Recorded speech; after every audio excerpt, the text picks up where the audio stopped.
بسم اللہ الرحمن الرحیم وما الاسمیت موصولۃ و استفہامیۃ و شرطیۃ و موصوفۃ و تامۃ بمعنی شیء و صفۃ ومن کذالک الا فی التامۃ والصفۃ۔ یہاں سے مصنف رحمۃ اللہ علیہ ما اسمیہ کی اقسام بیان فرما رہے ہیں۔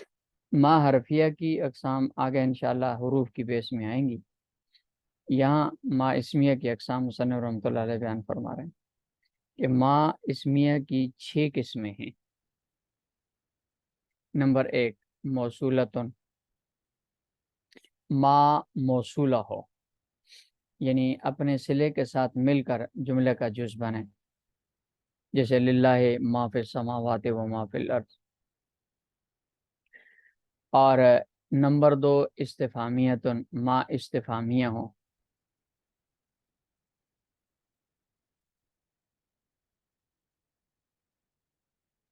جیسے ما تلکا بیمینک یا موسیٰ، یہ نیچے حاشیے میں یہ مثالیں لکھی ہوئی ہیں، ما تلکا بیمینک یا موسیٰ وغیرہ، یہ ساری مثالیں لکھی ہوئی ہیں۔ ما شرطیہ ہو، تیسری قسم ہے ما شرطیہ، ما یفتح اللہ للناس من رحمت فلا ممسک لہ۔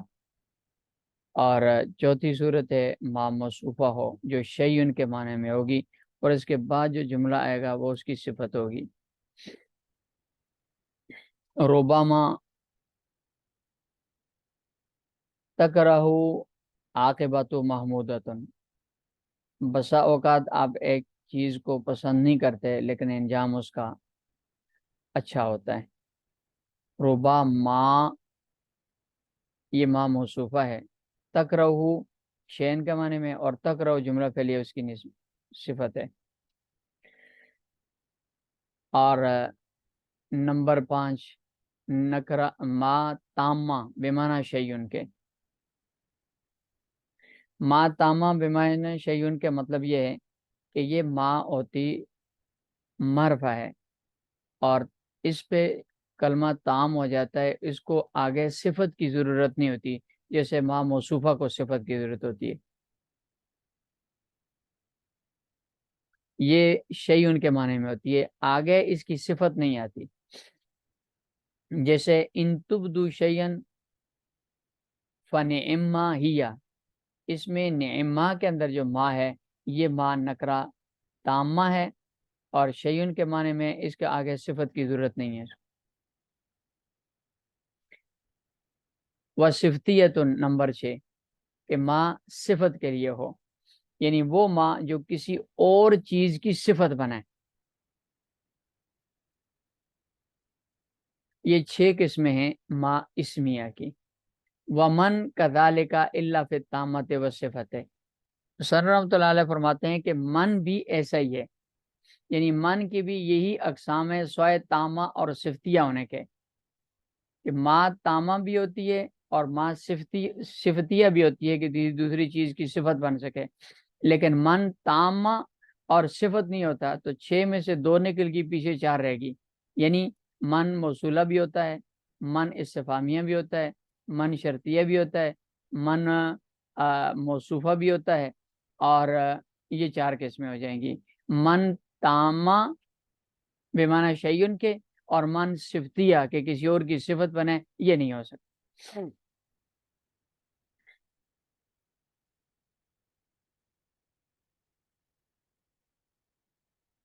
وَأَيٌّ وَأَيَّةٌ کا من، مصنف رحمۃ اللہ علیہ فرماتے ہیں کہ عین موصولہ ہو جو مذکر کے لیے استعمال ہوتا ہے، اور ایتن موصولہ جو التی کے معنی میں ہو کر مونث کے لیے استعمال ہوتا ہے۔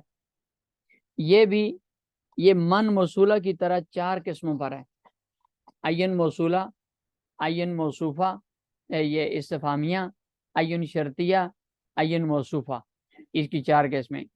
عین موصولہ جیسے اضرب ایہم لقیتا ثم لننزعن من کل شیعۃ ایہم اشد علی الرحمن عتیہ، یہ عین موصولہ ہے اس میں۔ اور عین استفہامیہ ای الفریقین خیر مقاما و احسن ندیہ. عین شرطیہ جیسے ایم ما تدعو فلہ الاسماء الحسنی. اور عین موصوفہ یا ایھا الذین آمنوا یا ایتھا النفس المطمئنہ، یہ عین موصوفہ ہے. تو مصنف فرماتے ہیں وہ عین و ایتن کا من، عین اور ایتن یہ من کی طرح ہوتے ہیں. یہاں مصنف رحمۃ اللہ نے عین اور ایتن کے صفتیہ ہونے کا ذکر نہیں فرمایا، حالانکہ یہ صفت کے لیے بھی آتے ہیں، لیکن انہوں نے مصنف رحمۃ اللہ نے اس کو ذکر نہیں کیا، صرف 4 صورتوں کا ذکر کیا ہے. تو اصلاً یہ 5 چیزوں کے لیے آتا ہے، صرف عین اور ایتن تامہ نہیں ہوتا. وَيَمُورَبَةٌ وَحْدَهَا إِلَّا إِذَا حُذِفَ صَدْرُ صِلَتِهَا. مصنف رحمۃ اللہ علیہ فرماتے ہیں کہ عین اور ایتن موصولات میں سے صرف یہی ہے، عین اور ایتن یہ اپنے چاروں استعمالات میں مورب ہیں. موصوفہ ہو عین، موصولہ ہو عین، استفہامیہ ہو عین اور ایتن، اور اسی طرح شرطیہ ہو. یہ چاروں استعمالات کے اعتبار سے عین اور ایتن یہ مورب ہیں، اور باقی جتنے بھی موصولات ہیں وہ سب مبنی. لیکن عین اور ایتن کی 4 حالتیں ہیں، 4 حالتوں میں سے 3 حالتوں میں مورب ہوتے ہیں اور 1 حالت میں یہ مبنی ہوتے ہیں. اور مصنف رحمۃ اللہ نے یہاں ان کو موصولات میں، اسی مبنی موصولات میں اسی 1 حالت کے اعتبار سے ذکر کیا ہے. اور وہ 4 صورتیں یہ ہوتی ہیں کہ عین اور ایتن مضاف ہوں اور ان کا صدر صلہ. صدر صلہ کا مطلب یہ ہوتا ہے کہ صلہ جو جملہ ہوتا ہے اس کا پہلا جز وہ اس میں جملے کے اندر مذکور ہو، جیسے ایہم ہوا قائمن، یہاں ہوا جو ہے نا یہ صدر صلہ ہے، تو مضاف بھی ہے، صدر صلہ بھی مذکور ہے. نمبر 2، مضاف نہ ہو لیکن صدر صلہ موجود ہو، جیسے این ہوا قائمن. اور نمبر 3، نہ مضاف ہو نہ صدر صلہ مذکور ہو، جیسے این قائمن. ان تینوں حالتوں میں عین اور ایتن یہ مورب ہوتے ہیں، اور یہاں ان میں سے کسی حالت کے اعتبار سے عین کا تذکرہ نہیں ہے، عین اور ایتن کا. چوتھی صورت یہ ہے کہ مضاف تو ہوں لیکن صدر صلہ مذکور نہ ہو، جیسے ایہم اشد علی الرحمن عتیا. اس میں ایہم اصل میں تھا ایہم ہوا اشد، لیکن ہوا مبتدا کو حذف کر دیا اور اشد و خبر کو باقی رکھا گیا. اسی حالت کے اعتبار سے یہاں اس کو ذکر کیا گیا ہے.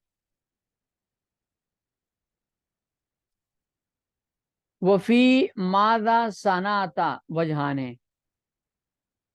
احدہما ما الذی وجواب رفع والآخر ای شیء وجوابہ نصب. یہ موصولات کا آخری سبق ہے، یعنی آخری بحث ہے موصولات کی.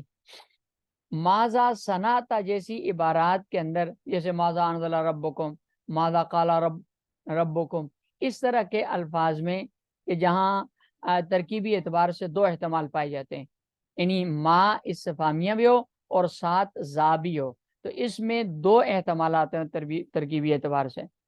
نمبر 1، ما اور زا دونوں الگ الگ ہوں، ما استفہامیہ مبتدا ہو محلاً مرفوع ہو، اور زا موصولہ بمعنی الذی ہو، اور اس کے بعد والا جملہ فعلیہ اس کا صلہ ہو، اور اس کے اندر عائد محذوف ہوگی اور موصول صلہ مل کر ما مبتدا موصول اس کی خبر ہوگی. تقدیری عبارت ای شیء الذی صنعتہ، ما الذی یعنی ای شیء الذی صنعتہ. لہذا اس استفہام کا جب جواب آئے گا تو وہ مرفوع ہوگا، اور مبتدا محذوف کی خبر ہونے کی وجہ سے مرفوع ہوگا. اس کا جواب آئے گا مثلا خیرون، تو اصل عبارت ہے ہوا خیرون، ای الذی صنعتہ ہوا خیرون. تو اس صورت میں چونکہ سوال بھی جملہ اسمیہ تھا تو جواب بھی جملہ اسمیہ ہو جائے گا، سوال جواب میں مطابقت ہو جائے گی.